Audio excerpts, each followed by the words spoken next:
Shalom Adonai, irmãos. Nós estamos aqui para dar uma boa notícia. E nós já montamos todas as aulas que faltavam. Através do livro de Rick Warren, nós já tiramos as lições, número 15 a número 27. Já estaremos realizando esse sonho. Cada aluno, cada professor terá essa lição direto do próprio autor. Nós conseguimos o material do próprio autor. Então, a primeira igreja de Nazaré em Olinda, o Ministério MED, já está suprimindo essa dificuldade que tínhamos das lições que não foram dadas através da escola dominical. Mas agora já estamos resolvendo isso e, se Deus quiser, vamos até o final com o nosso propósito, com a nossa visão. Em nome de Jesus. Muito obrigado. Shalom. Uma vida com propósitos, de Rick Warren. Tendo uma vida em comum.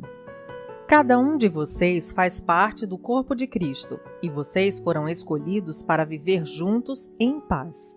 Colossenses capítulo 3, versículo 15. Como é bom e agradável que o povo de Deus viva unido como se fossem todos irmãos. Salmos 133, versículo 1. A vida foi feita para ser compartilhada. Deus deseja que experimentemos uma vida em comum. A Bíblia chama comunhão a essa experiência compartilhada.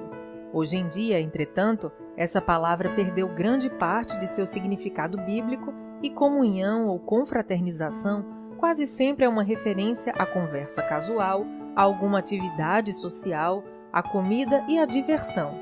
A pergunta, de qual igreja você participa, significa qual igreja você frequenta. Ficar para a confraternização normalmente significa esperar pelo lanche. Comunhão é muito mais que apenas aparecer nos cultos. Significa experimentar a vida juntos. Isso inclui amar de modo altruísta, compartilhar com transparência, servir nas necessidades práticas, autossacrifício, consolar solidariamente e todas as outras atividades seguidas da expressão uns aos outros, encontradas no Novo Testamento. Quando se trata de comunhão, o tamanho importa. Quanto menor, melhor. Você pode adorar no meio de uma multidão, mas não pode ter comunhão com todos ao mesmo tempo. Quando um grupo aumenta para mais de 10 pessoas, alguém deixa de participar, normalmente o mais reservado, e poucas pessoas acabam dominando o grupo. Jesus ensinava dentro do contexto de um pequeno grupo de discípulos.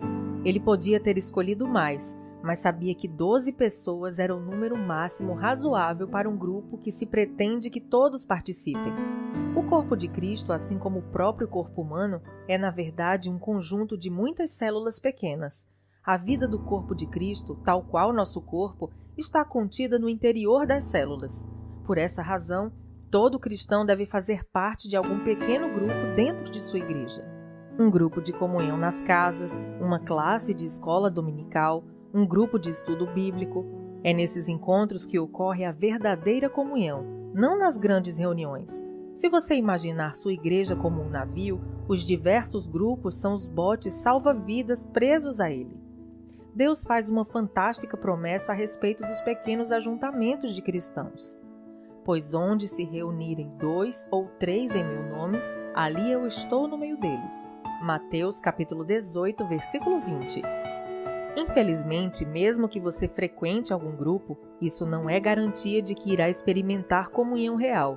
Muitas classes de escola dominical e outros grupos na igreja ficam presos à superficialidade e não fazem ideia de como experimentar a verdadeira comunhão. Mas qual a diferença entre a comunhão verdadeira e a falsa?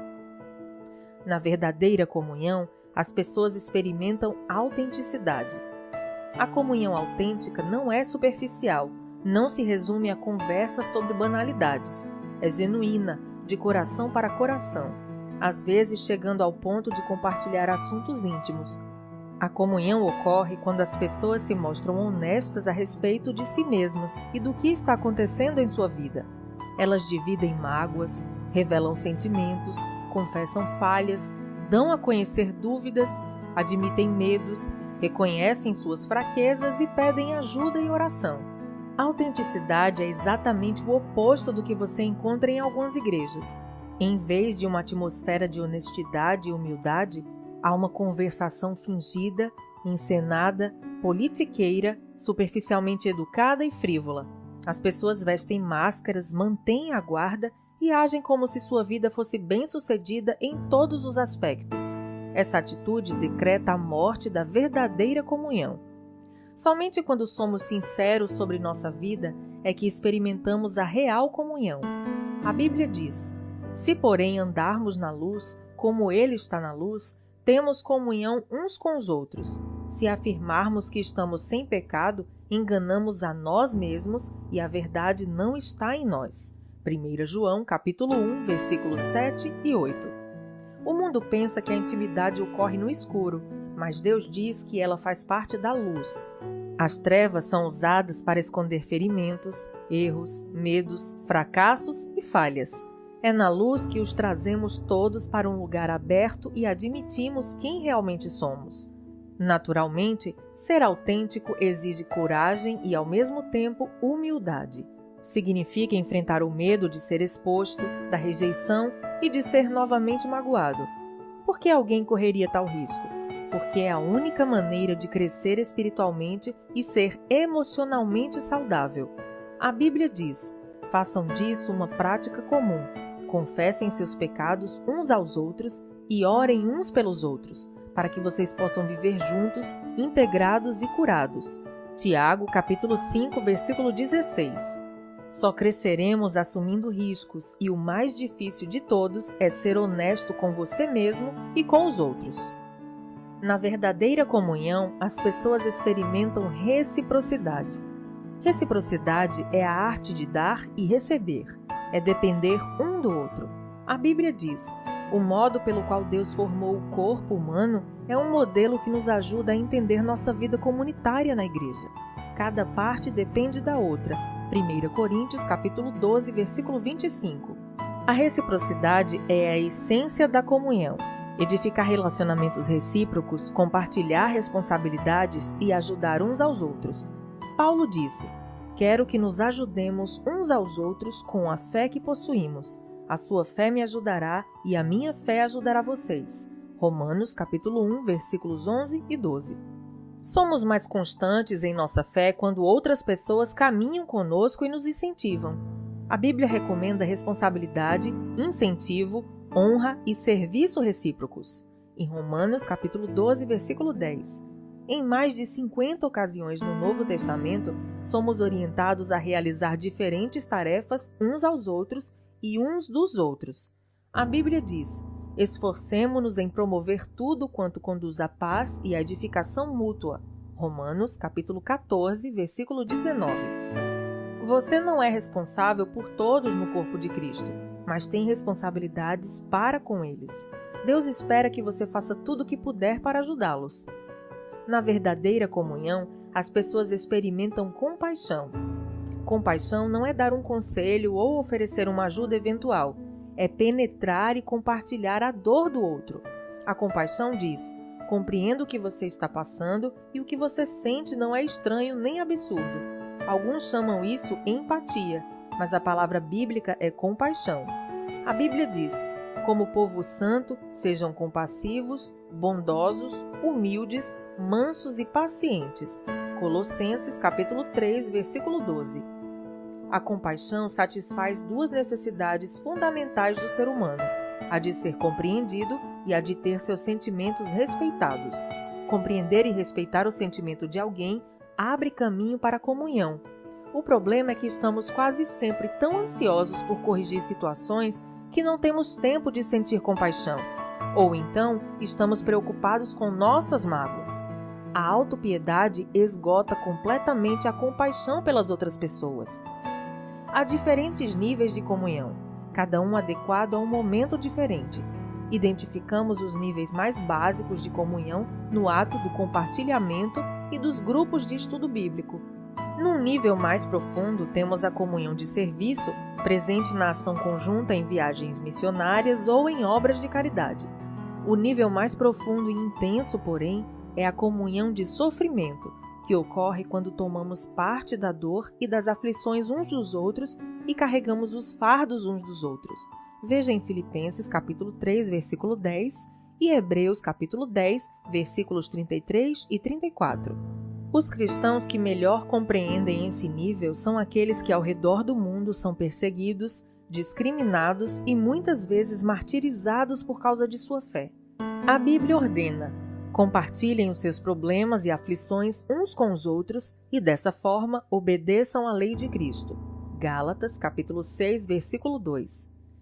É em tempos de crise, tristeza e dúvidas profundas que mais precisamos uns dos outros. Quando as circunstâncias nos esmagam a ponto de nossa fé vacilar, é que mais precisamos de amigos cristãos. Precisamos de um grupo de amigos que tenham fé em Deus por nós e nos ajudem a superar as dificuldades. Em um grupo menor, o corpo de Cristo é real e palpável, mesmo quando Deus parece distante. Foi disso que Jó necessitou durante seu sofrimento. Ele exclamou: um homem desesperado deve receber a compaixão de seus amigos, muito embora ele tenha abandonado o temor do Todo-Poderoso. Jó, capítulo 6, versículo 14. Na verdadeira comunhão, as pessoas experimentam misericórdia. A comunhão é um momento de graça em que os erros não são criticados, mas apagados. A comunhão acontece quando a misericórdia triunfa sobre a justiça. Todos precisamos de misericórdia porque todos tropeçamos, caímos e precisamos de ajuda para retomar o caminho. Precisamos oferecer misericórdia uns aos outros e estar dispostos a recebê-la uns dos outros. Deus diz: quando as pessoas pecarem, vocês devem perdoá-las e confortá-las, para que não sejam vencidas pelo desespero. 2 Coríntios, capítulo 2, versículo 7. Você não pode ter comunhão sem que haja perdão. Deus adverte: jamais guardem rancor. Colossenses, capítulo 3, versículo 13. Porque a amargura e o ressentimento destroem a comunhão. Por sermos imperfeitos e pecadores, inevitavelmente magoamos uns aos outros depois de passarmos juntos algum tempo. Às vezes, magoamos uns aos outros intencionalmente e às vezes sem querer, mas de qualquer maneira, faz-se necessária uma enorme quantidade de graça e de misericórdia para criar e manter a comunhão. A Bíblia diz: vocês precisam ter consideração para com as faltas uns dos outros e perdoar aos que lhes ofendem. Lembrem-se, o Senhor perdoou vocês, por isso vocês devem perdoar uns aos outros. Colossenses capítulo 3, versículo 13. A misericórdia de Deus para conosco é um estímulo para que sejamos misericordiosos uns com os outros. Lembre-se, jamais lhe será pedido que perdoe alguém mais do que Deus já lhe perdoou. Sempre que for magoado por alguém, você terá uma escolha: usar sua energia e seus sentimentos para buscar vingança ou para encontrar uma solução. Você não pode optar por ambas as coisas. Muitos relutam em praticar a misericórdia porque não sabem a diferença entre confiar e perdoar. Perdoar é esquecer o passado. Confiar tem relação com o comportamento futuro. O perdão deve ser imediato, tenha ou não a pessoa pedido por ele. A confiança é reconstruída com o decorrer do tempo. Confiança exige antecedentes. Se alguém o magoa repetidamente, Deus lhe ordena que perdoe imediatamente, mas não espera que você volte a confiar imediatamente ou que continue permitindo que tais pessoas o magoem. Elas devem mostrar que mudaram com o tempo. O melhor lugar para restaurar a confiança é no contexto de apoio mútuo de um grupo que promova tanto o encorajamento quanto a responsabilidade mútua. Você experimentará muitos outros benefícios ao fazer parte de um grupo da igreja, comprometido com a verdadeira comunhão. Trata-se de algo essencial à vida cristã e não pode ser ignorado. Há mais de 2000 anos, os cristãos vêm se reunindo regularmente em grupos para buscar comunhão. Se você nunca fez parte de um grupo ou de uma reunião como essa, não sabe o que está perdendo.